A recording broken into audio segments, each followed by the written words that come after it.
I have a son whom I dearly love. Can I prevent the world from corrupting him? How can I give him a right education? I hope this question interests you. I have a son whom I dearly love. Can I prevent the world from corrupting him? How can I give him the right education?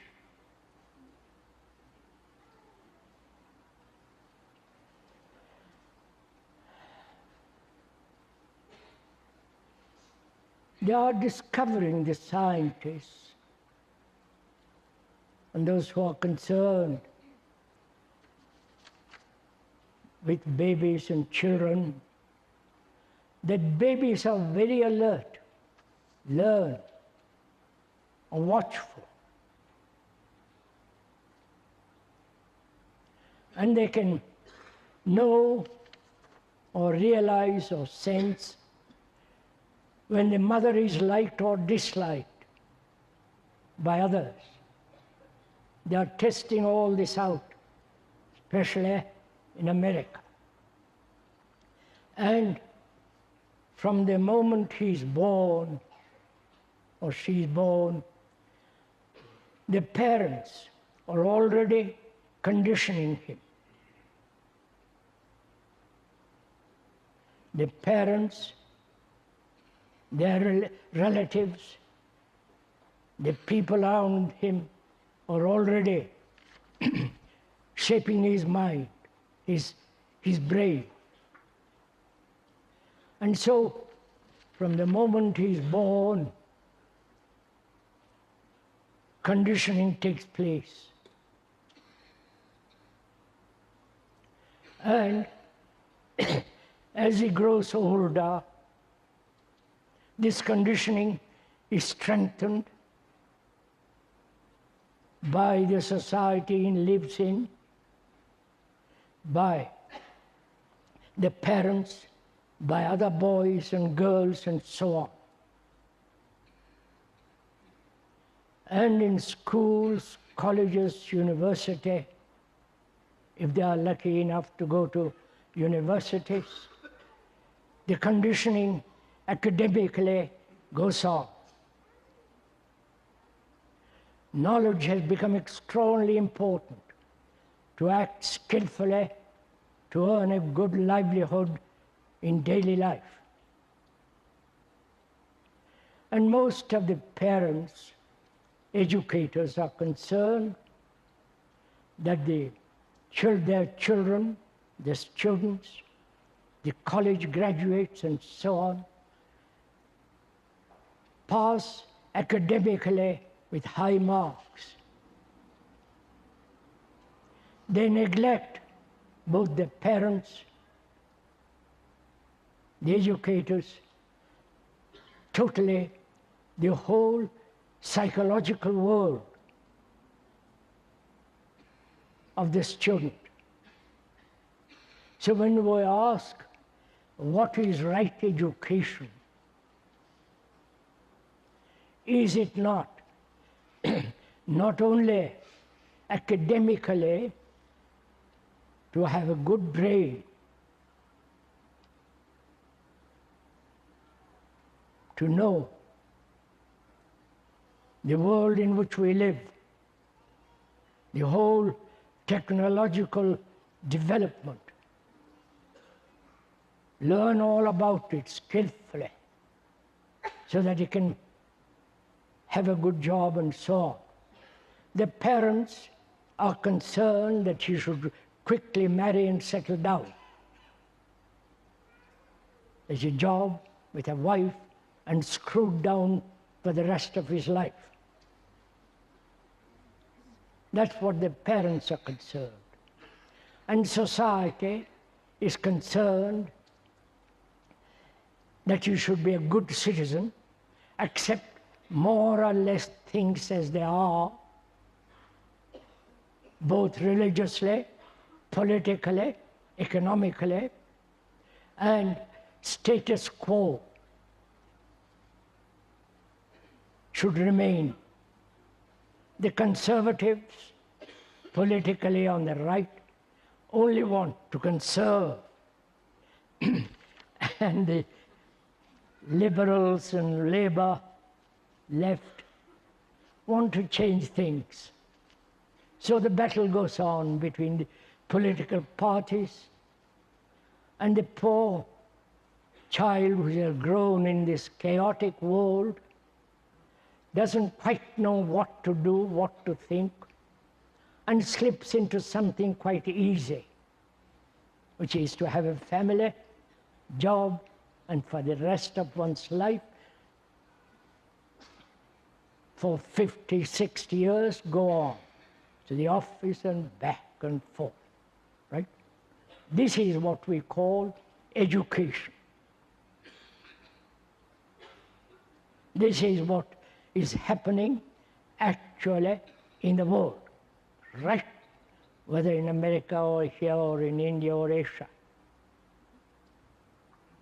And apparently, the vast majority of human beings throughout the world seem satisfied with things that they are, or dissatisfied because you have no money, you want a better position, more power, money, and when you get money, power, position, world is quite safe. Though there are terrorists whose function is to terrorize. Now, what is right education? Knowing all this is going on around the child, around the student as he grows up, that the mother and the father are concerned with themselves, with their careers, with their ambitions, with their separate successes. And so where does the child come into all this? So obviously, as in Asia, if one has watched, the babies are cuddled, held by the mother closely. They have no nursing homes, no batteries of children in a hospital. They're being very, very poor. The children have to remain with the mother. There is no social security. Therefore, they must have more children. More children are necessary to earn livelihood when they are old, because there is no social security in the East. So the pattern is repeated over and over and over again. Now the question asks, the parent loves his child, and what is right education? You cannot possibly keep the child at home and educate him, because he'll meet other children. And the group instinct is so strong, they will condition him in spite of you. You may talk, urge, point out all the conditioning, the absurdities, the cruelties, but the spirit of the gang, the group, the other children have far greater influence, as one observes, on your particular child, right? These are all facts. If one is aware of all this, wars, brutality, the emphasis on acquiring knowledge academically, and each one wanting to find out in a job which will be comfortable, give him some assurance. And the whole process of that is modern education.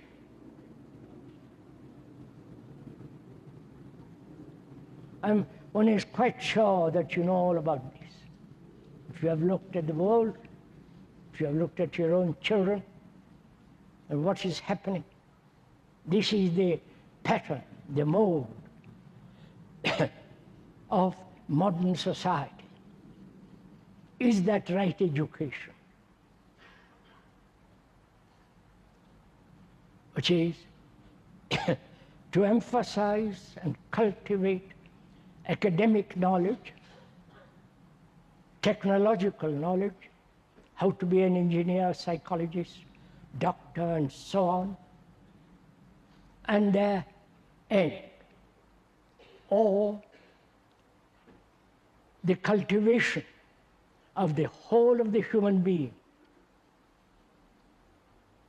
not only the academic side, but also understanding the depth of the psychological world. Is this possible to do in a school? Both. Not only attend to the academics, but also help the student to understand his whole psychological nature, the conflicts, the confusion, the fears, the anxieties.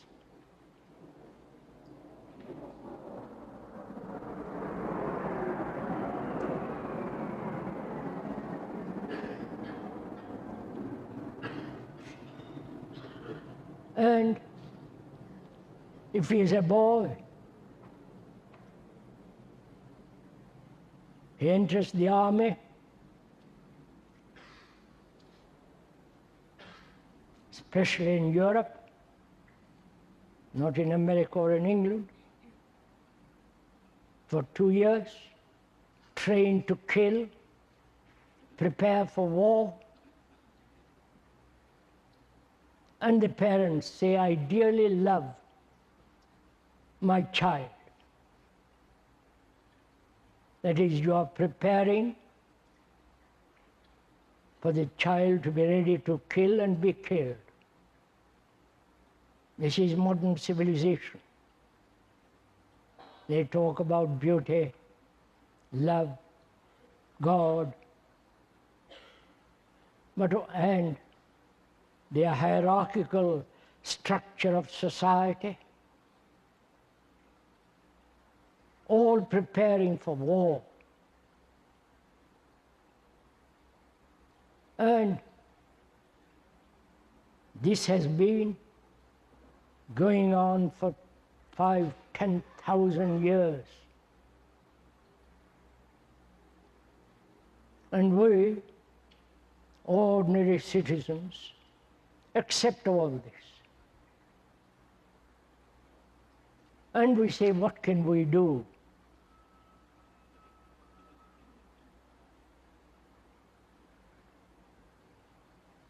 What can one or a group of people do when the whole monstrous structure is geared to war?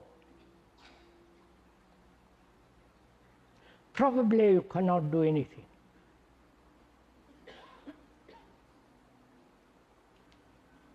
But to be aware of this, to be aware that wars are caused by national divisions, racial divisions, economic divisions, communal divisions, divisions brought about by ideals, beliefs, and so on. To be aware of all this,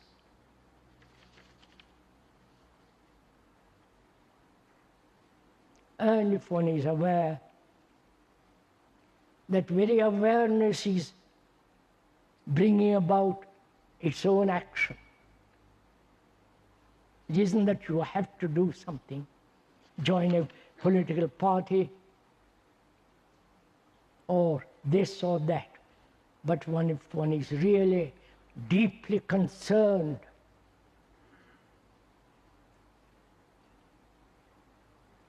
if one really loves one's children, But I'm afraid that's not possible because most parents in the world are very selfish. They want to fulfill themselves.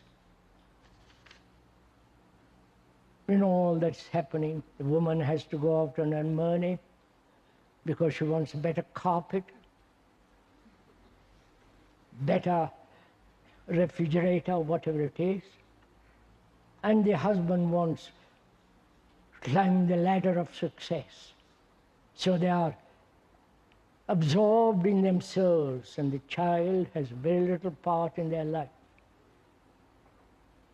So the educators take them over and condition them to the desired pattern. But being aware of all this, not intellectually, but deeply in one's heart, in one's feeling,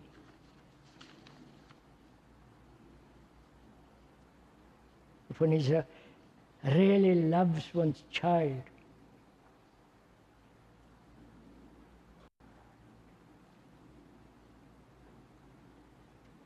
is it possible to educate him or have a school where he's educated not only academically, but much more psychologically,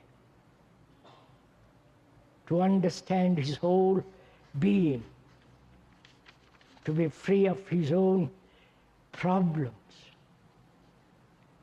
to face the problems and end them, not carry on day after day, day after day.